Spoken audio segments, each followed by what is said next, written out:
여러분, 한번 상상해 보시죠. 새로 나온 컴퓨터 칩 하나가 그 전 세계 스마트폰에 들어가야 할 초고속 메모리 반도체를 막 진공청소기처럼 모조리 빨아들이고 있습니다. 네, 처음 들으면 약간 공상과학 영화 같은 이야기로 들리실 텐데요.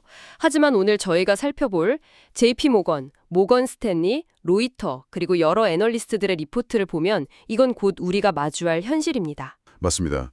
그래서 오늘 저희 심층 탐구의 소스는 바로 어제 발표된 자료들이죠. 2026년 5월 20일에 나온 엔비디아의 2027 회계연도 1분기 실적 발표 내용입니다. 근데 이게 단순히 돈을 얼마나 벌었는지 보여주는 성적표가 아니잖아요. 그럼요. 절대 아닙니다. 사실 이건 우리가 매일 쓰는 스마트폰, 전 세계의 전력망, 그리고 글로벌 패권의 지형도까지 뒤흔들고 있는 거대한 연쇄 반응의 선언문, 이렇게 보시는 게 맞습니다. 네, 그래서 오늘 우리의 미션은 이 산더미 같은 자료들을 엮어서요. 그 연쇄 반응의 메커니즘을 아주 정확히 해부해 보는 겁니다. 딱딱한 재무제표 읽기 말고요. 진짜 이 물리적 AI 인프라 시대가 우리 삶을 어떻게 바꾸는지 그 퍼즐을 맞춰보죠. 좋습니다. 방대한 정보 속에서 핵심 패턴을 찾아내는 게 오늘 제가 할 일이니까요. 자, 그럼 그 충격적인 실적 숫자 뒤에 숨은 진짜 의미부터 파헤쳐볼까요? 일단 수치부터 보죠. 1분기 총 매출이 816억 달러, 이게 전년 대비 85% 증가한 거고요. 가장 충격적인 건 2분기 가이던스인데 무려 910억 달러를 제시했어요. 네, 정말 어마어마한 스케일이죠. 달러에서 0.25달러로 단번에 25배를 올렸고요. 8천억 달러 규모의 자사주 매입까지 발표를 했습니다. 이거 마치 동네 맛집이 장사가 너무 잘 돼서 갑자기 동네 전체를 사들이고 직원들 보너스를 25배로 올려준 격 아닙니까? 하하, 네, 아주 적절한 비유네요. 돈을 그야말로 쓸어 담고 있는 거죠. 그런데요, 제가 이 자료들을 보면서 진짜 도저히 이해가 안 갔던 부분이 하나 있습니다. 어떤 부분이죠? 바로 마진율입니다. 매출 총이익률이 75%예요.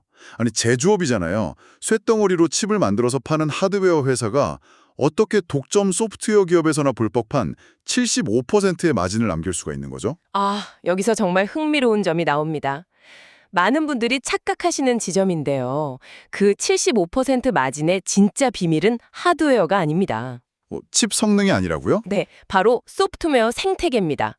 지난 20년 동안 500만 명 이상의 개발자들이 벽돌을 쌓아 올리듯 구축해놓은 쿠다, 즉 쿠다라는 소프트웨어 플랫폼이 진짜 무기거든요. 아, 쿠다요? 그래도 경쟁사들이 더 싸고 좋은 칩을 만들면 넘어가지 않을까요? 논리적으로는 그렇죠. 만약 AMD나 인텔이 성능은 20%더 좋고 가격은 절반인 칩을 내놓는다고 가정해보죠. 당장 넘어가고 싶겠죠. 당연하죠. 기업 입장에서는 비용 절감이 최우선이니까요. 하지만 막상 넘어가려고 하면요. 기존의 쿠다 위에서 짜놓았던 수백만 줄의 코드와 AI 모델들을 새로운 환경에 맞춰서 전부 다시 번역해야 합니다. 아하, 썩 다 갈아엎어야 하는군요. 맞습니다. 이 과정에서 원인 모를 버그가 쏟아지고요. 개발 기간은 막 몇 달씩 지연되거든요. 결국 개발자 인건비랑 시간 낭비가 칩 가격 아낀 것보다 훨씬 커지는 거죠. 그러니까 이게 마치 어떤 마을에 갔더니 모든 표지판이나 서류, 심지어 식당 메뉴판까지 그 동네만의 아주 특수한 사투리로만 적혀 있는 거네요. 네, 완벽한 비유입니다. 다른 언어를 쓰면 소통 자체가 안 되니까 억울해도 비싼 돈 주고 통역사를 고용하거나 그 사투리를 무조건 배워야 하는 상황. 그 사투리 생태계가 바로 엔비디아의 철옹성인 거군요. 맞아요. 그 천문학적인 전환 비용 때문에 고객들은 부르는 대로 75% 마진을 주면서도 계속 엔비디아에 머무는 겁니다. 그렇군요. 그럼 자연스럽게 다음 질문으로 넘어갈 수밖에 없네요. 그 철옹성 안에서 긁어모은 엄청난 현금으로 엔비디아는 대체 뭘 하려는 거죠? 그냥 금고에 쌓아두는 건 아닐 테고요. 당연히 아니죠. 여기서부터 진짜 재밌어집니다. 오늘 자료를 보면 아주 흥미로운 이름이 하나 등장하거든요. 아, 저도 봤습니다. 다들 엔비디아 하면 GPU만 생각하시는데 베라 CPU, 그러니까 베라 CPU라는 에이전틱 AI 전용 칩이 처음 출하됐다는 내용이었죠. 네, 심지어 일론 머스크가 이걸 직접 수령하고 오픈 AI 같은 곳에도 납품이 됐습니다. 대체 이 베라 CPU가 뭐길래 이렇게 빅테크들이 호들갑인 건가요? 이 칩이 바로 AI의 다음 10년을 지배할 에이전틱 AI의 핵심 두뇌이기 때문입니다. 지금까지 우리가 쓰던 챗GPT 같은 생성형 AI는 수동적이잖아요. 물어보는 말에만 대답을 하죠. 그렇죠. 텍스트만 뽑아주죠. 하지만 에이전틱 AI는 능동적입니다. 비행기 티켓을 알아서 예매하고 캘린더에 일정을 등록하고 상사한테 휴가 메일까지 자기가 직접 도구를 조작해서 실행하는 단계인 거죠. 와, 그러니까 기존 GPU가 오케스트라에서 악기를 연주하는 단원들이라면 이 베라 CPU는 언제 바이올린을 켜고 팀파니를 쳐라 이렇게 지휘하는 지휘자 역할을 하는 거군요. 아주 정확합니다. 수백 개의 AI 모델이 동시에 작업할 때 이걸 병목 없이 통제하려면 GPU의 병렬 연산보다 CPU의 복잡한 제어 능력이 훨씬 중요하거든요. 그래서 이 지휘자 역할에 최적화된 맞춤형 칩을 직접 만든 겁니다. 오, 지휘자 칩. 그런데 지휘자가 새로운 건 알겠는데 이게 왜 전 세계 반도체 시장에 나비 효과를 일으키는 거죠? 자료에 보니까 메모리 시장을 싹 다 흡수하고 있다는 무시무시한 분석이 있던데요. 이 지휘자는 생각할 변수가 너무 많아서요. 엄청난 용량과 미친 듯한 속도의 메모리가 필요합니다. 그래서 일반 서버용이 아니라 스마트폰에 주로 들어가는 얇고 빠른 저전력 메모리 LPDDR5를 뭉쳐놓은 소캠이라는 특수 모듈을 쓰거든요. 스마트폰 메모리를요? 네. 근데 이 베라 CPU 하나당 이 소켓 메모리가 무려 1536GB나 필요합니다. 잠깐만요. 1536GB요? 최신 스마트폰 하나에 보통 메모리가 12기가나 16기가 들어가지 않나요? 맞아요. 스마트폰 100대 분량의 최상급 메모리가 CPU 단 한 개에 다 들어가는 겁니다. 세상에. 심지어 올해 이 베라 CPU 단품 매출로만 예상되는 메모리 수요가 약 37억 기가비트예요. 이게 2026년 글로벌 디램 3사, 그러니까 삼성, SK 하이닉스, 마이크론의 전체 공급 가능량을 단독으로 초과하는 수치입니다. 와, 여러분, 청취자 여러분, 이제 왜 우리가 이 이야기에 관심을 가져야 하는지 아시겠죠? 저 멀리 실리콘밸리 이야기가 아닙니다. 이 거대한 AI 서버들이 여러분이 내년에 당장 살 스마트폰에 들어갈 초고속 메모리 반도체까지 모조리 흡수해버리고 있다는 뜻입니다. 네, 사실상 수급 블랙홀이죠. 스마트폰 가격이 확 오르거나 디램 쇼티지가 심화될 수밖에 없는 구조적인 이유가 바로 이 지휘자 칩에 있었네요. 맞습니다. 메모리 제조사들은 엄청난 큰 손이 생겨서 좋기도 하지만 기존 생산 라인을 AI용으로 다 뜯어 고쳐야 하는 아슬아슬한 줄타기를 하고 있는 거죠. 자, 그럼 지휘자도 만들고 엄청난 메모리도 확보했다고 치죠. 그런데 저희 소스를 보면요. 여기서 또 다른 물리적 한계에 부딪힙니다. 바로 전력이죠. 네, 전력의 벽입니다. 2028년에 출시 예정이라는 파이만 렉 시스템을 보니까 전력 반도체 비용만 무려 19만 1천 달러에 달하더군요. 이게 블랙웰 대비 17배나 폭증한 수치인데 대체 전기를 얼마나 먹길래 부품값이 17배가 뛰는 겁니까? 그래서 이게 다 무슨 의미일까요? 이걸 이해하려면 기존의 48V 전압 방식을 봐야 하는데요. 연산 능력이 늘어나면 전력 소비도 폭발하잖아요. 그런데 전압이 48V로 고정되어 있으면 막대한 전력을 공급하기 위해 결국 전류량을 엄청나게 늘려야 합니다. 전류가 늘어난다. 비유하자면 물을 많이 보내야 하는데 수압은 그대로니까 수도관을 엄청 굵게 만들어야 하는 상황이네요. 아주 훌륭한 비유입니다. 이걸 더 큰 그림과 연결해 보면요. 지금 48V 방식으로 이 최신 렉 한 대에 전기를 주려면 무려 200kg의 구리선이 필요합니다. 네, 잠깐만요. 200kg이요? 그 냉장고만한 서버렉 하나요? 네, 상상이 가시나요? 그 무겁고 두꺼운 구리선을 렉 안에 다 우겨 넣으면 칩을 넣을 공간조차 부족해지고요. 열을 식혀줄 냉각 공기 통로까지 막혀버립니다. 물리적 한계에 온 거죠. 그래서 파이만 렉에서는 수도관 자체의 수압을 높이는 거군요. 마치 정원용 호스를 쓰다가 소방용 호스로 바꾸는 것처럼요. 맞습니다. 그래서 48V에서 800V 고전압 아키텍처로 전면 전환을 하는 겁니다.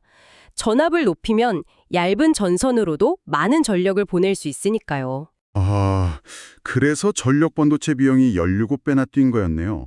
800V의 고전압과 열을 견디려면 기존 부품으로는 다 타버릴 테니까요. 네, 그래서 개인이나 CSC 같은 고효율 차세대 전력 반도체 수요가 폭발할 수밖에 없는 겁니다. 단순한 칩의 진화가 아니라 인프라 전체가 뜯어 고쳐지고 있는 거죠. 와, 칩 하나가 똑똑해졌을 뿐인데 송전탑이랑 변전소 인프라까지 뜯어 고치게 만드는 연쇄 반응이네요. 자, 그런데 기술적인 장벽은 어쨌든 돈과 연구로 뚫는다고 쳐도 정치나 독점의 견제는 이야기가 다르잖아요. 그렇죠. 이 거침없는 질주를 막을 가장 큰 변수죠. 여기서 바로 지정학적 리스크가 등장합니다. 본격적인 이야기에 앞서서 청취자 여러분께 한 가지 명확히 해둘 점이 있습니다. 저희는 미국이나 중국, 어느 한쪽의 입장을 지지하는 게 전혀 아닙니다. 오직 제공된 자료에 나타난 무역 갈등의 팩트와 경제적 여파만 객관적으로 전달한다는 점 꼭 참고해 주시기 바랍니다. 네, 아주 중요한 부분이죠. 철저히 경제와 인프라 관점에서만 봐야 합니다. 네, 그럼 팩트를 보죠. 젠슨 황 CEO랑 트럼프 대통령이 베이징에 같이 갔고 미국이 알리바바 같은 10개사의 H200 칩 구매를 승인해줬습니다. 그런데 실제 중국 매출은 제로에 가깝다고 나와요. 심지어 성능을 깎은 다운그레이드 버전 RTX 5090D2마저 중국이 수입을 차단했습니다. 팔게 해줬는데 왜 안 사는 건가요? 이게 바로 이중장벽, 즉 더블 배리어 현상입니다. 겉으로는 미국이 승인해준 것 같지만 수익 일부 경유나 데이터 접근 권한 같은 중국이 받아들이기 힘든 독소 조항이 숨어 있거든요. 보이지 않는 조건들이 있었군요. 네, 게다가 중국 내부의 장벽이 더 큽니다. 중국 정부가 이참에 화웨이 같은 자국 기업의 국산 AI 칩으로 강제 전환하라는 노골적인 지침을 내린 거죠. 당장 매출 빠지는 것도 아프겠지만 진짜 무서운 건 아까 말씀하신 쿠다 생태계 아닙니까? 맞습니다. 중국의 그 수많은 개발자들이 쿠다를 떠나서 독자적인 생태계를 만들어버리면 엔비디아의 75% 마진을 지켜주던 첫 번째 해자에 금이 가는 거니까요. 그런데요, 전문가님. 지정학적 리스크도 있지만 사실 가장 큰 위협은 내부의 적 아닙니까? 가장 큰 손인 마이크로소프트나 구글, 아마존 같은 하이퍼스케일러 기업들이 바보도 아니고 언제까지 엔비디아한테 비싼 마진을 주겠어요? 이 지점에서 아주 중요한 질문이 떠오르죠. 가장 큰 고객이 가장 큰 경쟁자가 되는 역설이니까요. 그렇죠. 실제로 자료를 보면 세레브라스 같은 특화칩 기업이 상장해서 주가가 68%나 폭등하기도 했고요. 잠깐만요. 만약 이 큰 손들이 자기들 칩으로 20에서 30%만 대체해도 엔비디아의 장기적인 파이는 깎여나가는 건 아닌가요? 이게 진짜 시한폭탄 아닐까요? 아주 날카로운 지적입니다. 그 반론이 애널리스트들 사이에서도 가장 치열한 논쟁거리인데요. 이걸 이해하시려면 AI 시장을 학습, 그러니까 트레이닝과 추론, 즉 인퍼런스 두 가지로 분리해서 봐야 합니다. 학습과 추론이요? 어떻게 다르죠? 비유하자면 학습은 마스터 셰프가 세상에 없던 새로운 레시피를 개발하는 과정입니다. 엄청난 데이터가 필요하고 수만 대의 GPU가 엄청난 속도로 통신해야 하죠.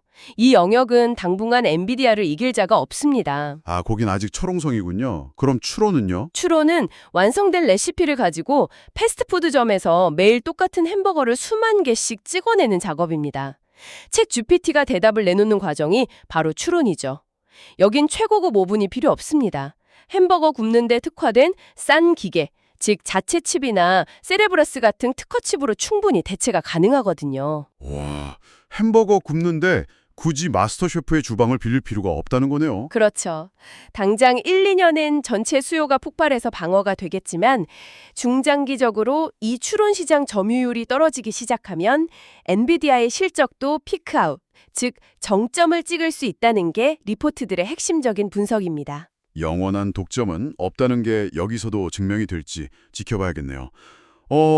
어느덧 오늘 다룬 방대한 자료들을 정리할 시간이 왔습니다.